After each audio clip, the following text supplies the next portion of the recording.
Hello everybody, Randy Stifer here with conservephoto.com, and today we're going to be doing a tutorial on Topaz Labs plugin for Photoshop called Remask. This is what I use to do all my layer masks, and I think it saves me a huge amount of time. Right here we see topazlabs.com. This is their website.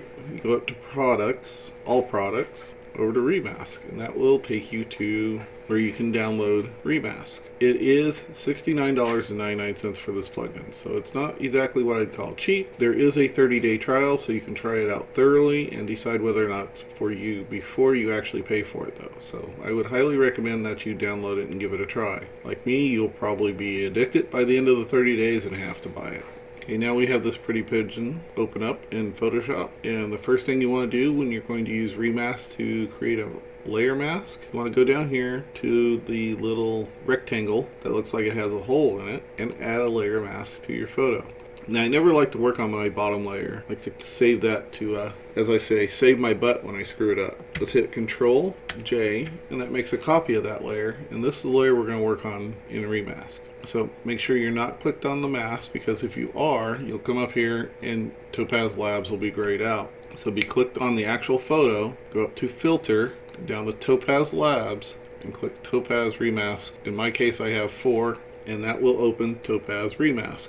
Okay, so here we are in Remask. Now let me take a little bit of time and I'll explain what everything is, at least where all the important stuff is. Up here, first thing we have, it says fit. It'll always say fit when you first open it.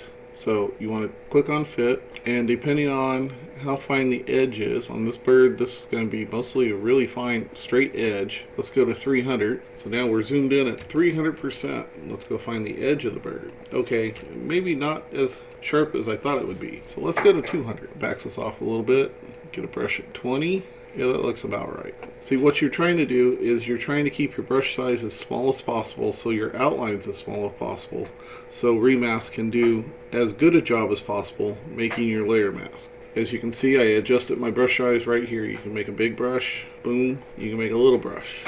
I like to go with 20 when I'm at 200%. I'm trying to use 10 if I can get it up to 300%. Now you have 3 brushes here. You have the blue brush, which ironically makes a purple line. This is what you outline with. Let's hit Control Z and get rid of that now. The red brush helps you do little details of what you want black in the layer mask. So let's hit Control Z and get rid of that. And then the green brush, let's do some red brush here so you can see the green brush work. The green brush helps do little details that you want white in your layer mask so that they show through in your final photo. Let's hit Control Z, Control Z. All that's gone. Now down here you have the fills. They work just like the blue, the red, and the green brushes, but the blue fill, let's make a quick outline. There we go. Now the blue fill in that whole thing blue. Control Z. The red fill will fill in that whole area red. Control Z. And the green fill, let's make it red first. Otherwise you won't see it go green. Alright, the green fill makes it green. And you'll see how this works out later on after I do the outline and then I fill in the different parts. So let's hit Control Z. Oh, I have to do this a few times. There we go. And now it's all gone. So now we have just the bird. Now we're going to click the blue brush and we're going to start making a purple outline just all the way around the bird.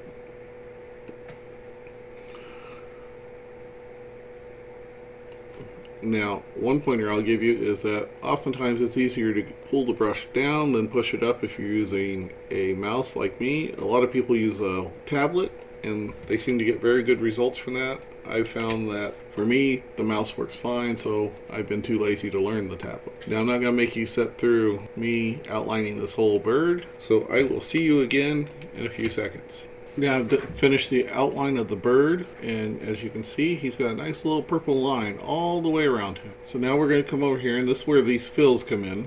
Click on the green one, you get the fill bucket. Actually, we don't need the green one because the whole photo is already green. Click on the red one, and somewhere outside the outline of the bird, just click, and everything that's not the bird is now red. So that way when we compute, everything red will be black and everything green will be white, and the little outline will be where Topaz works its magic and decides what the mask should look like. So now we're going to click Compute Mask, and it's working. And there we go. We now have a layer mask that allows the pigeon to show through the photo and the background to not show through the photo. So let's click OK.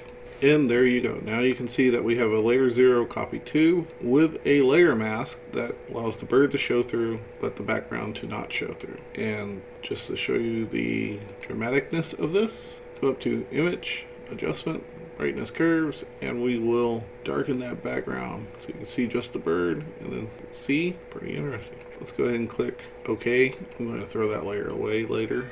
And now if we turn off the bird's layer for just a second, you can see the bird is actually just as dark as the background in the underlying layer. So let's turn the bird back on. And there you go. That is part 1 of our Topaz Remask Labs tutorial. And now we're going to move on to part 2. And we're going to show you how to use Topaz to do cloning, where you can clip out a subject and then add them into a photo a second and a third and a fourth time if you'd like.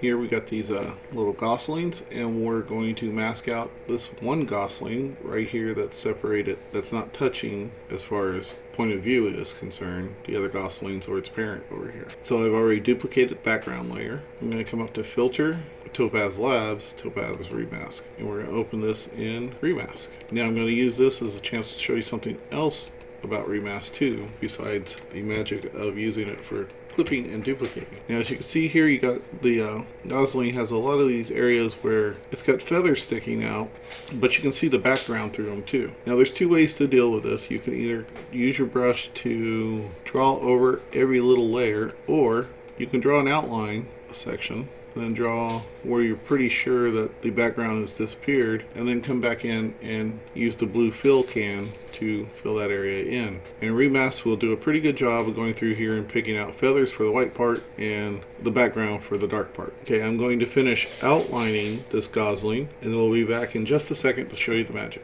Now, as you can see, I've finished the outline and remask of the gosling, and I've done the red area with the fill, and now we're going to click Compute Mask to create a mask. Now you're probably saying, well, that looks just like last time. Yes, but then once we click OK, something different is going to happen.